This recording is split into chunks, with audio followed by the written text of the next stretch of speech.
এইটো এটা গেন্দা ফুল, কলা গেন্দা বা গেন্দী ফুল।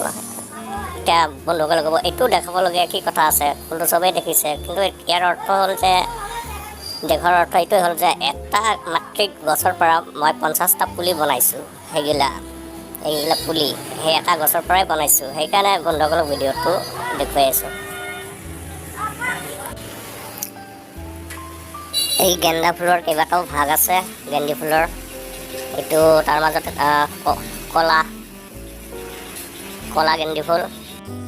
তো বন্ধুসকল এটা গেন্দা ফুলৰ পৰা 50টা গেন্দা ফুল কেনেকৈ বনাব মই তাৰে টিপছ কৰি দিছোঁ। মানে এটা টাবত 75% বালি ল'ব আৰু 25% মাটি ল'ব। মাটি লৈ তাতে গেন্দা ফুল ডালগিলা চিঙি পুতি দিব আৰু পানী দি থাকিব মাজে মাজে।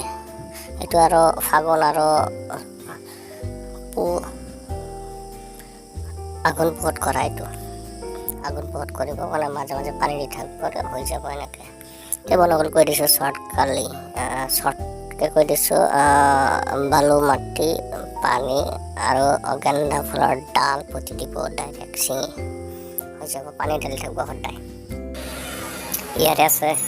ইয়াতে এভেইলেবল আছে এটা গছৰে পুলি, চব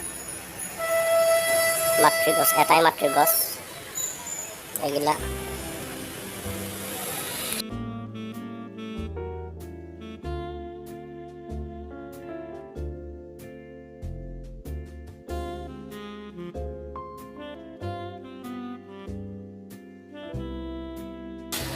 আৰু এইটোৱেই সেইটো গছ, এইটো মাতৃ গছ। ইয়াৰ পৰাই 50টা মই পুলি, ইয়াৰ ডাল ছিঙি 50টা পুলি বনাইছোঁ।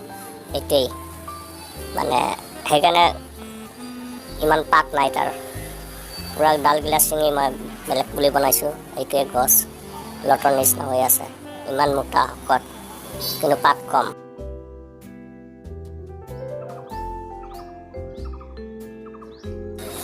তো বন্ধুসকল ধন্যবাদ।